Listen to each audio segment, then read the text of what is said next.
Thank you very much, Mr. Spokesperson, for granting us this interview. First, is it true that the Gambia Armed Forces or the government is imposing mandatory deductions on troops or Gambian soldiers who are going for peacekeeping missions abroad? Yes, thank you very much. This is a point that I would like to clarify. Yes, the Gambia Armed Forces make certain deductions, and like any other countries around the world, where they send troop contributing countries, contingents, they participate in peacekeeping. Because if you look at the idea of peacekeeping, the United Nations does not have a standby force. They rely on countries to send their troops. And the Gambia, being part of the United Nations, normally send troops as part of a troop contributing country. And the UN does not have weapons. It's the countries that provide those weapons and equipment. And the Gambia Armed Forces, before, normally deduct about 30% from the payment of the soldiers, whatever amount they are paid. And when the new government came, they decided to reduce that from 30% to 10%. That 90% of your earnings, like monthly earning, is given back to the soldiers. This money also being deducted is used to buy equipment, to buy uniforms, to buy even rations, because troops, before they are deployed, they are normally given kind of a departure allowance. That departure allowance cannot be getting from the government. You know, it is through this peacekeeping account where we get that money to give to those soldiers when they are departing for peacekeeping. And also this is where we know maintaining soldiers is very expensive. And this is where we use certain money to purchase our uniform, to add and augment to buy some of our vehicles and also other operational logistics. But troops are saying that they did an investigation and found out that what they should be getting at the end of a mission goes up to about $2 million. But they're saying that they are getting a mere between $500,000 and $600,000. That's not 10%. No, let me explain this. What the UN is paying, let's say, is about $1,400, okay, highest that they pay for these troop contributing countries. And now, once that's amount is per month. Yes, that's per month, 1,400. Let's say around that. So, how much is the 10% of that? 10% of that amount is what the armed forces is deducting in order to augment their peacekeeping vote, and in order also to maintain our troops in the peacekeeping. And also, of course, your salary is not stopped. Okay, you are paid home. Meanwhile, you are not providing any service for your home government. This is a contract between the government of the Gambia and the United Nations to send troops to participate in peacekeeping. And your primary responsibility of being employed as a soldier is to protect the territorial integrity of your very country that you are sworn in to serve. So this amount is what we normally deduct to help the soldiers provide equipment and also try to maintain them in the mission areas, and those things are paid for. But the troops, what they are saying is that these monies are going into the pocket of certain people in the military, the senior military officers. This is not true. Basically, this amount is been signed before. It's even if it's been maintained by the Ministry of Finance. So if we want to withdraw any amount, it's not at our disposal. We have to write to the Ministry of Defense. And you know that the president is the commander-in-chief and minister of defense. So we have to seek approval for us to touch that money. So the money cannot easily be diverted and be put into private coffers. That's not true. That is an allegation. That is not true. And the members and our leadership are very concerned. They are very particular about the well-being and the welfare of the Gambia Armed Forces. And to inform you, like the troops in Darfur are winding down. You understand? And the government and the Gambia Armed Forces is making it, all possible, following all the necessary procedures so that they can increase our participation in the United Nations. Other missions are opening, missions like Mali, missions like Central African Republic and others, because Darfur mission cannot go for eternity. can be recalled that the mission... We also understand that next month, December, a certain number of Gambian soldiers would be sent back home.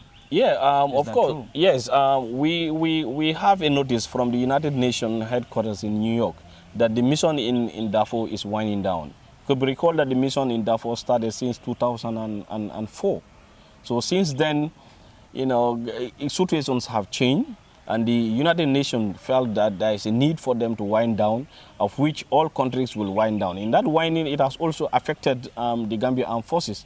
We currently have about 208 personnel who are there in peacekeeping, and they have notified us that we have to, with 76 of them will come back home in December. And we will only have about 132 personnel. So that 76, how did you arrive at the decision to send them back home? Okay, basically we've sat at the defense headquarters level, and we've came up with a guideline, a criteria of which we are going to use first. We've decided that out of that, some people, this is their first time mission. This is their first time experiencing it.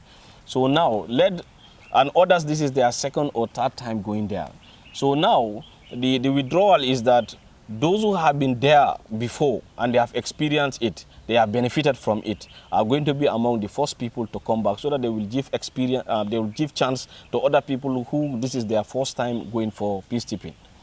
And the other one is also to look at, they will carry out a medical exam. Out of that, those who are not medically very fit, will also come back home, because at the end of the day, if you are not medically fit, you will not be able to withstand the rigors of Darfur weather. The weather there is very, very harsh. So this is one of the criteria that we are also using to draw down our men to reach that level. And also, we have some people who we felt maybe while you are there, you have certain stress, or maybe you are malingering also. So the leadership down there will also be able to judge that and find out. And also, the contingent has about 16 soldiers and 2 female officers. So maybe we have about 18 female soldiers and officers with the contingent. And the United Nations have a policy that every contingent should have about 15% policy. That should have 15%. Their proposal that any number that they are sending, 15% of that total number should be made up of females. So mathematically, when we calculated that, out of 208, and if 76 are coming home, and we have about 132 personnel there, the 15% of that is only 3 people. So 3 are going to come back as female soldiers are going to come back out of 18 of them. This is the policy that we are implementing. Let me go to a separate but disturbing issue. We are getting reports of sexual misconduct in the army. The reports that we have is that your men, senior military officers, certain senior military officers in the armed forces are bent on sexually abusing female soldiers. Is this true? I would like to tell you that this is not a true story, because members of the Gambia Armed Forces are very, very professional, and they have been into the peacekeeping domain for over 3 decades now, and this allegation has never come up. The United Nations frown seriously about issues of sexual harassment and sexual misconduct, and I will tell you with all certainty, and the records are there to prove that none of the members of the Gambia Armed Forces has ever been accused, has ever been questioned, or have ever been caught doing this act. And I am sure that these men who are there are very, very professional, and they will not be able to do such a thing that will bring the bad image of the Gambia Armed Forces. Did you do any investigation to know whether this is true or not, or are you just saying this out of conjecture? Well, this is the first time that we are hearing it. I'm just hearing it from you, you understand, and I am sure if it is true, and if whoever is accusing it knows that there is a sexual misconduct body that is responsible for investigating issues of this nature, sexual allegation or sexual harassment at the United Nations level, or discipline and conduct. So the person can go ahead and lay that complaint, and the United Nations will be very happy to investigate this kind of issues. But I want to tell you, the Gambia Armed Forces have measures in place to regulate the behavior of troops? Of course, yes. Everybody before you are deployed, it's part of our pre-deployment training. We have what we call the international humanitarian law, gender, child rights, and all other training that are involved and are part of the pre-deployment packages. And this is something that we normally carry out. And also, all our units, we have the military police, we have our legal departments, we have our military intelligence, who are also embedded into the part, and their responsibility is also to check the conduct of our troops on the ground, especially the commanders, the troops, everybody. So and every day we communicate with them, and they always give us very positive report. And even the United Nations, because the Gambia Armed Forces is the one that's responsible for the securing of the force headquarters, and is also responsible for the escort of VIPs. So this shows that the Gambia Armed Forces continue to play a critical role in the protection and in the execution of its duties at the United Nations level. But Mr. Spokesman, we know that the Army has a certain way of doing things. Yep. Mostly commanders, when it comes to or gets to commanders, these are people who are often untouchable. Now, the Gambia... Don't you think they could be doing things and be going scot-free? Because there is this chain on for command, and then mostly these junior officers are afraid of coming out and to talk about some of these issues. No, the Gambia Armed Forces has a lot of measures in place, especially when it comes to issues of discipline. And no matter who is involved, there are no sacred cows, there is no untouchables, there is no, nobody is an island. And whoever is involved in any case of this misappropriation of funds, sexual harassment, and so on, is normally investigated. And normally boards are set to investigate those kind of issues. So if this issue is true, whoever is telling you that should be free enough to open up and inform. There are military police, and the person has numbers of people down here. Let the person call and inform us. Because this is very serious. If that doesn't happen, does the Gambia Army intends on launching an investigation into some of these claims? Because these are serious claims. Yeah, of course. If it is true, obviously. We should be able to investigate and find out and get to the bottom of the matter. These are very serious allegations, and the armed forces would not entertain such a professional misconduct.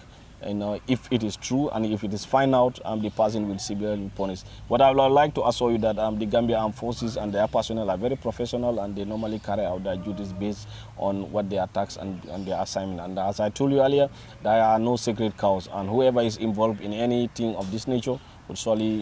this one has to do with statistics. Mm-hmm. How many percent, what is the percentage of female soldiers in the Gambian Army? In the Gambia, I will not be able to tell you right now, because but we have a good percentage of females now serving in the Gambia Armed Forces. So I will not be able to tell you exactly what is the percentage quota, but we have a good percentage of female soldiers and officers, including a brigadier general in the Gambia Armed Forces. Thank you very much, Mr. Spokesman, for your time. Thank you, boss. Thank you. All right. Thank you. Well, let me rest.